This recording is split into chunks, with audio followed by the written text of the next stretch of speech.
recording. So, okay. I gotta stop playing with this. Okay, hold on.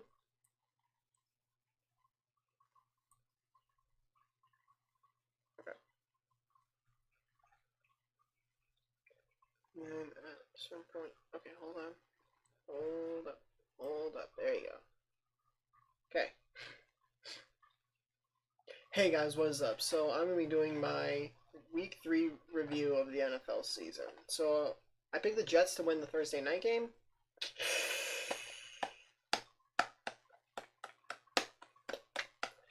Looks like I was going to be right. I was going to be right. And then Tyrod got hurt and Baker came in. And then I was wrong. Next, Saints versus Falcons. I picked the Saints. Yay for me. I just saw the Saints as a little bit of a better team, especially since the Falcons are, their defensive players are dropping like flies. So, Packers at Redskins. I picked the Packers. Didn't think the Redskins would even have a shot at this game, but apparently Green Bay's defense is that bad, or even the Redskins' offense can score. Colts at Eagles. I thought the Eagles were going to go conservative. I picked the Colts. I thought the Eagles were going to go conservative on the play calling since Carson Wentz just came back. And I thought that would give the Colts the edge and Andrew Luck would carry the team to victory. But, yeah. So, Bills at Vikings. I picked the Vikings. Amazingly, somehow, the Bills won. That was shocking, to say the least. Raiders at Dolphins. I picked the Dolphins. Raiders can't seem to hold on to a lead. Can't hold on to a lead. Let's see. Broncos at Ravens. I picked the Ravens. I mean, the Ravens, I just think are a better team. I do. Broncos are Case Keenum's not the answer. That kind of good jazz. Let's see. Bengals at Panthers. I picked the Panthers, mainly because I needed the Bengals to lose. And plus, they're a slightly better team. Giants at Texans. Texans are really bad this year. They're allowing so many pressures on Deshaun Watson. He's probably going to end up getting hurt again. Which is sad to say, even though I said it kind of laughing. I said it as a joke, you know. So Giants ended up winning there. Let's see. Titans at Jags. I picked the Jags. Apparently no one could score a touchdown in this game. 49ers at Chiefs. 49ers season is over. Good for you guys. Jimmy G has a torn ACL. And the Chiefs are on fire on offense with Patrick Mahomes. Defense, meh, but offense is on fire. Let's see. Chargers at Rams. I picked the Rams. In my opinion, they're the best team in the league. And a lot of people think that as well. If they're not the best team, they are right up there top 3. They're definitely in top 5. I think they're in top 3 at that point. If they're not the best. Like top 3, maybe top 2. That's how good they are this year. Cowboys at Seahawks. I picked the Cowboys. Thanks for letting me down. Dak is not playing well at all. And here's the thing. Dak's not playing well, but they're having him pass so much that then you can't hand the ball off to Zeke. Like Zeke, you hand it off, he gets 5 yards, he goes, feed me, and then you go to pass for Dak on the next, well, if you do it on the first down, you do that on the next 2 plays, and it's 4th down and you're punting, and you're no closer to that first down. Because Dak threw 2 incompletions, you know? So they were so bad, even the Seahawks could beat them. And the Seahawks aren't a good team this year. They're not. Bears at Cardinals. I picked the Bears. Khalil Mack's just been a monster this season. And I had a feeling that something similar was going to happen. Josh Rosen, though. He's going to end up starting. And the only reason he came in the game was Sam Bradford got hurt. It's like, no. Bradford? Not him. He didn't get hurt. Yeah. Surprised he didn't get hurt signing his contract. Patriots at Lions. I picked the Patriots. So here's the thing. I was wrong about that, but I was right when I said that when you have a head coach facing a head coach, and one of those head coaches was a coordinator for the other at that team, at the other team. So in this case, um, Belichick had Matt Patricia as a defensive coordinator, and now Patricia's the head coach of the Lions. They know what each other they know what they're thinking. They know what they're gonna do in certain situations. So you can kind of have an inside look on the other guy. And I would say maybe the head coach has a better. So in this case, Bill Belichick would have a better idea because when Patricia left, they got a new defensive coordinator, and stuff's not going to change a whole lot, but some stuff is going to change. Where if you look at Patricia, he's going to coach them the exact same way, pretty much. So they still ended up losing, but Tom Brady has nobody to throw to. Upcoming week is week 4. That's Edelman's last week from suspension. The only guy he has to throw to basically is Gronk, and even then they're double teaming him, so he's only going to catch 3 or 4 passes a game out of maybe 10 targets. It's just he's not going to be open. He's not.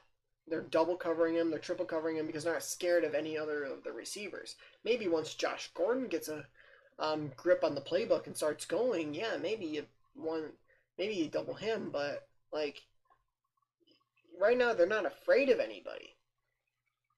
And Edelman's going to change that a little, but not a whole lot, because he's a good receiver, but he's not a great receiver.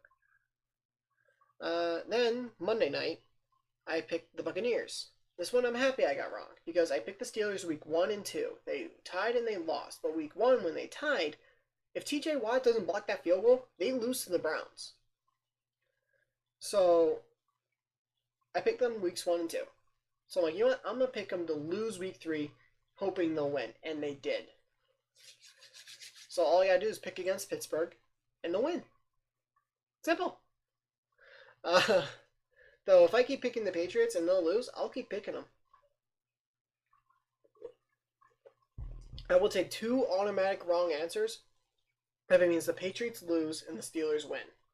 I'll take that. So, that is my review of week 3. If you guys like it, please leave a like. Comment on how you're doing and what your opinions are of the new roughing the passer rule. And I think I know already. It's going to be, oh, it sucks, da, da, da, da, da. And people will see a hit, and, it's like, oh, that's a good play, football hit. And the rest throw a flag because he landed on him with his body weight. And then you're like, oh my god, that's a bad call. No, it's not. It's a good call for the new rule. I do believe they're overcalling it a little bit just to get defensive players to back off some. And what one head coach is saying is that they're trying to teach the players when they hit the quarterback, turn and have him land on you. Which, that's not a bad idea in theory, but one defensive player has already lost his season. He tore his ACL, I think. He lost the season trying to not land on the quarterback. And then he would get that 15-yard penalty. So that was kind of what he was trying to do, and he lost the season because of it. So it's odd because I've seen Colin Cowherd talk about it, and I'll put a link in the description. He talked about how the NFL is not getting soft, it's getting smart. And I kind of agreed with what he was saying. I think you guys should watch it, and I'm not expecting it to completely change your mind. It didn't completely change my mind. I still don't really agree with the rule, but I accept it. And when they throw the flag, I'm like, okay, for the rule, it's a good call. I'm willing to admit that. And, I watched what he was talking about. I'm like, yeah, I can kind of see that. So, but also at the same time, I don't think the NFL cares about the players that much. But when a star quarterback goes out, you know how much their ratings drop? So I think they're more protecting their ratings than they are the players. Just my own opinion.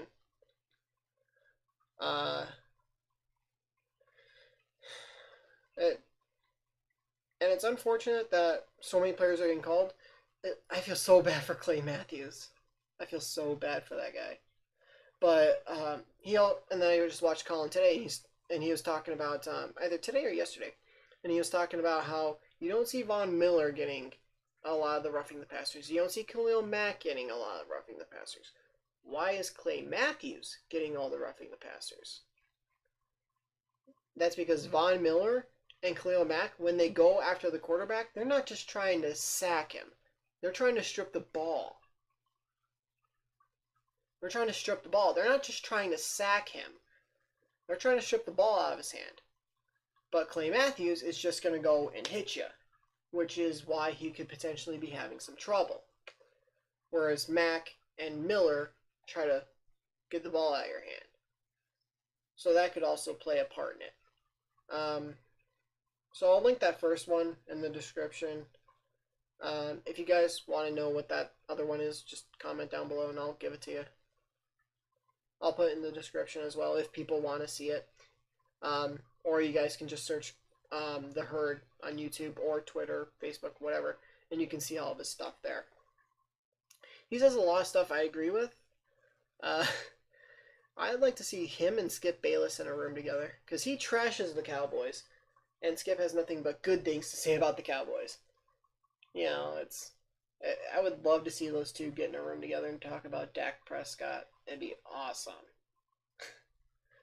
Because it's like, I agree with most of what Shannon Sharp says on Undisputed, and I agree with most of what Colin says on The Herd, and then I look at Skip, I'm like, no. Oh, and I forgot to mention, the season record now is 22, 24, and 2. Finally don't have a tie. And the week 3 record was 8-8. So I am slowly improving. Slowly, but I am improving. What do we think? I think I've covered everything, really. And the only other two things I have to finish off with, if you're new to the channel, please hit the subscribe button and turn... Please hit the subscribe button and turn the notifications on. I'll see you guys in the next video. Later.